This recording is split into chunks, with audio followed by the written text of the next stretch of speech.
Jadinya kalian pasti pernah main game, entah itu game MOBA, tembak-tembakan, RPG, dan lain-lainnya. Pernah gak sih kalian main game yang kalian gak suka, atau ada aspek dari game favorit lu yang lu kurang suka, dan dalam pikiran lu bakal mikir, gimana ya kalau misalnya gue bikin game sendiri, tapi lebih bagus. Namun banyak orang yang gue amatin dari pengalaman gue bakal lanjutin pemikiran itu dengan, enggak lah, kesusahan ya. Harus ngoding, cuma orang pintar doang yang bisa. Nah, gue awalnya suka berpikir begitu juga, sampai akhirnya gue give it a try dalam bikin game dan gue coba secara otodidak. Dan dari pengalaman gue bisa konfirmasi bahwa itu salah total. Atau setidaknya nggak sesusah yang kalian kira. Oke, jadinya gue akan bahas cara game itu sendiri dibuat dan kasih tahu alasan kenapa kalau bikin game itu nggak sesusah yang kalian kira. Jadi masuk ke yang pertama, cara pembuatan game. Secara dasar gue bakalan bagi jadi 3 fase-fase pembuatan game, yaitu perancangan, lalu juga ada pembuatan atau development, dan juga finishing. Yang pertama itu adalah fase perancangan. Ini itu adalah fase dimana kalian merencanakan ide, konsep, dan pembuatan cerita dari game kalian. Nah, biasanya kalau mau buat game secara profesional, lu bakalan bikin yang namanya GDD, yaitu Game Design Document. Ini itu adalah dokumen yang berisikan game lu ya mau dibuatnya kayak gimana. Ini termasuk dengan alur ceritanya, gameplay loopnya, dan apa aja yang lu pengen masukkan ke game lu itu. Nah, biasanya kalau GDD ini udah dibuat, fase berikutnya yaitu pembuatan atau development akan jauh lebih enak.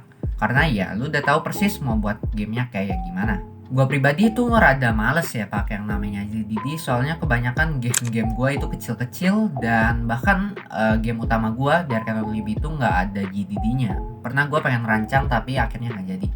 Melainkan yang gue pakai itu versi KW-nya dari GDD, kayak alternatifnya kayak misalnya gue buat Trello board, habis itu gue buat sketsa levelnya di Miro atau di buku catatan gue, dan alur ceritanya di Google Docs dan lain-lainnya. Tapi sih gue rekomen banget buat kalian yang punya waktu untuk bikin GDD, soalnya itu ngebantu banget dalam bikin game kalian mau buatnya kayak gimana. Oke, lanjut ke bagian berikutnya, yaitu intisari dari seluruh pembuatan game, yaitu pembuatan atau development. Ya, ini pastinya adalah fase terpenting ya dalam bikin game, soalnya ya nggak ada ini nggak bakalan ada gamenya. Ini fase dimana ya lu bikin gamenya, ini termasuk modding, gambar art, dan juga bikin musik. Dulu gue suka bikin apa-apa bener-bener sendiri, codingnya sendiri, gambarnya sendiri, cari sound effect-nya sendiri, pokoknya semuanya. Tapi semakin lama gue berkreasi di bidang game dev ini, semakin gue sadar kalau kerjasama itu penting banget.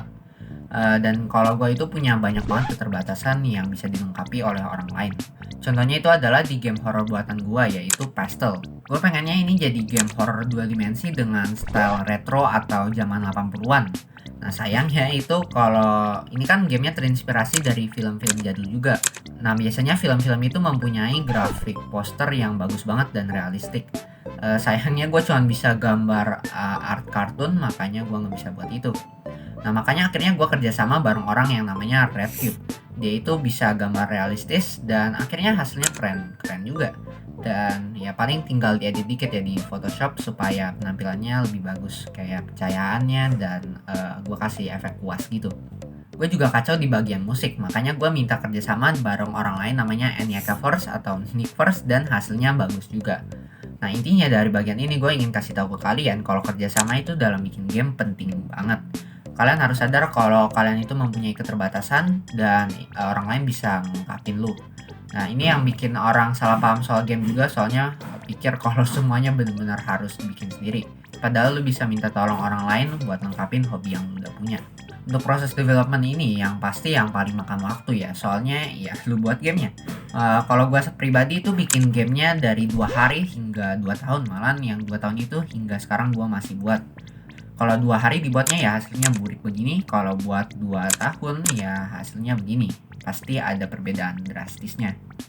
Untuk industri game pastinya nggak usah ditanya lagi. Contohnya Rockstar Games ya, pembuat seri game GTA itu butuh 5 tahun dan itu pun butuh ribuan orang yang buat. Dan pasti hasilnya itu nggak mengkhianati proses ya. Meskipun menurut gua ini adalah intisari dari buat game, tapi menurut gua fase berikutnya itu akan menentukan game lu sukses atau tidak. Dan fase itu adalah finishing. Nah, finishing ini menurut gua itu menyangkut hal kayak marketing dan bagaimana lu mempromosikan game lu. Ini bisa dimulai dari promosiin game lu di sosmed kayak Twitter, Discord, Instagram, dan YouTube ini sendiri. Makanya gue buat channel ini di tempat pertama, soalnya selain membantu dan menghibur kalian, gue juga ingin cari audiens game yang besar. Menurut gue platform YouTube ini itu bagus banget dalam mengumpulkan audiens, terutama di game, atau sebenarnya bukan game doang sih. Kalian bisa topik apapun yang kalian mau film, makeup, habis itu konten podcast, pokoknya semuanya lah bisa.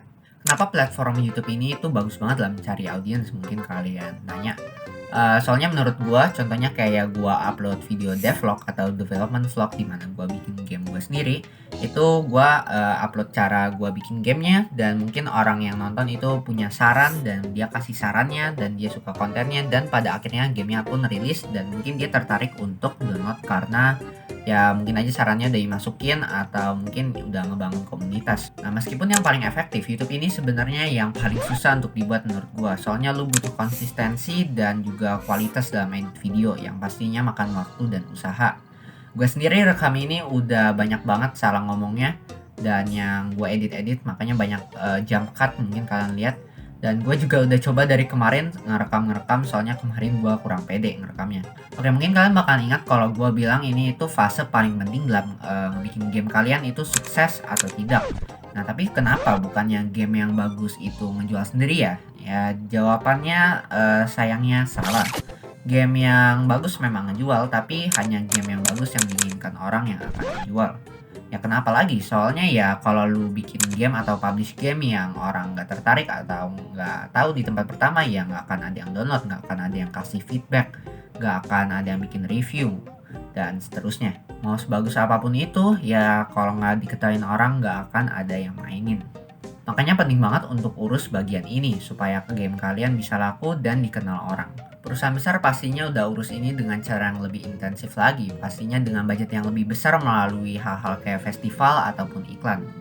Nah, kita udah bahas cara game itu dibuat, tapi balik lagi ke pertanyaan utama dari seluruh video ini ya, yaitu kenapa buat game itu nggak sesusah yang kalian kira?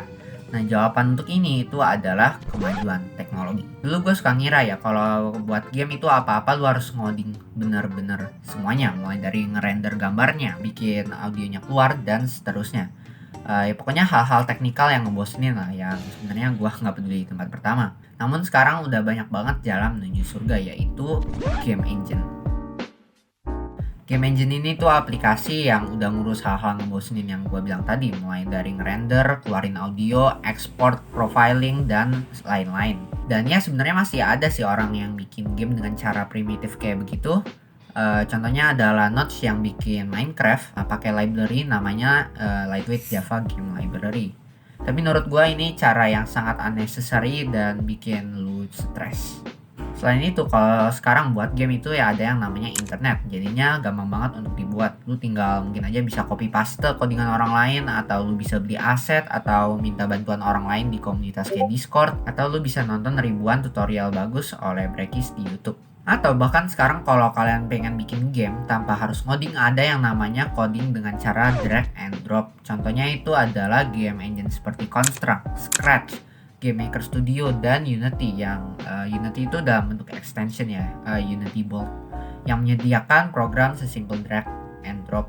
Jadinya lu nggak usah ketik codingan sedikit pun. Dengan kemajuan teknologi, sekarang juga apa-apa jadi murah, bahkan gratis. Dulu orang kalau mau buat game ya itu butuh aplikasi dan budget yang duitnya besar. Namun sekarang ada aplikasi yang ngebuat game atau game engine itu sendiri yang harganya murah sampai gratis. Contohnya itu adalah game engine Godot yang open source dan kalian bisa pakai secara gratis 100%. Habis itu ada kayak Audacity yang dipakai untuk ngedit dan ngerekam video. Habis itu ada aplikasi ngegambar art, contohnya Krita, dan lain-lain. Nah, kita masuk ke bagian kesimpulan. Kesimpulannya sekarang kalau mau buat apa-apa, bukan game tapi kayak film, habis itu intinya apapun lah dalam dunia ini sekarang itu gampang berkat kemajuan teknologi. Kita sepatutnya bersyukur oleh hal itu. Dulu orang kalau mau buat game itu butuh budget dan tim yang besar, habis itu butuh pendidikan yang tinggi kayak kuliah gitu.